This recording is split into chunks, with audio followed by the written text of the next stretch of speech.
invite our young friends to come down for a little bit to help us unpack this notion of prophecy. Come on down. Hi, Mr. Ian. How are you? That is nice.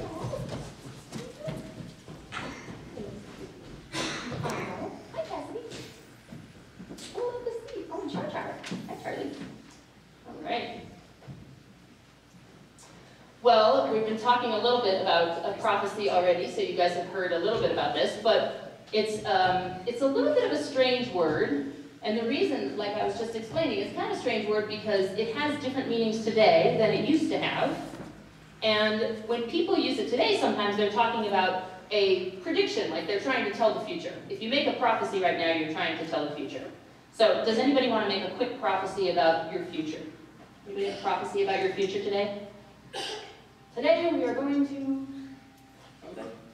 What?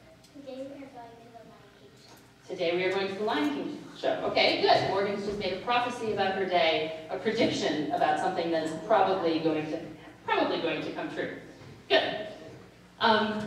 Well, sometimes prophecy comes out in some different ways. So when I was young, whenever I would do things like climb trees or jump around on the furniture, which I hardly ever did, or, let's see, what else might I do? I don't know, if I was just sort of messing around and not being safe, my mother would say, stop that, you're going to break your neck. That was always the concern. I was always just going to break my neck. Just stop that, you're going to break your neck. Get out of that tree, you're probably going to break your neck. And so prophecy is kind of like that, where you think, now that's not really going to come true, right? But my mother was kind of hoping that there might be a change in my behavior so that I wouldn't break my neck, right? So, there's a great movie that comes up around Christmas time. It's called A Christmas Story. Have any of you seen it?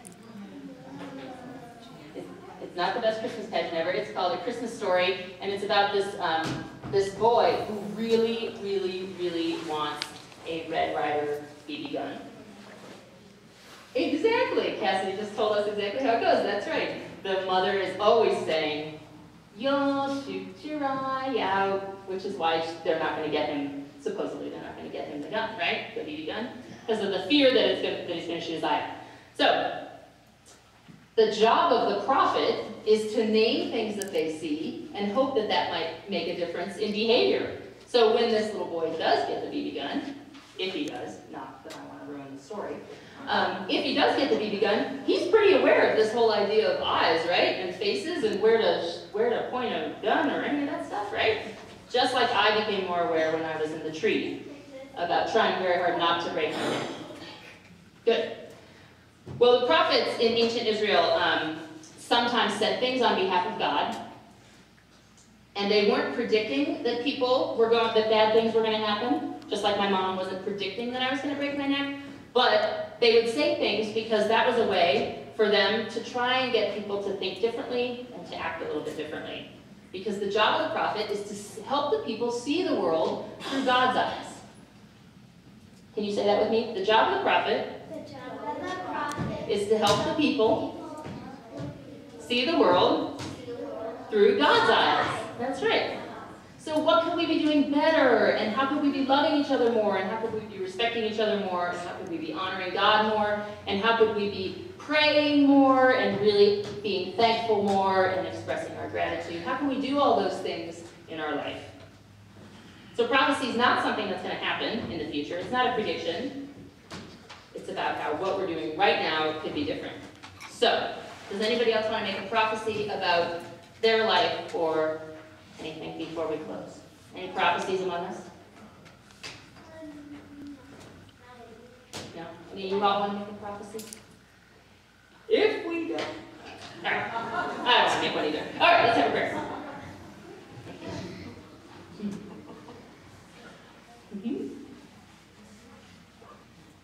Dear God, we thank you that you are still speaking through the prophets in the Bible and among us.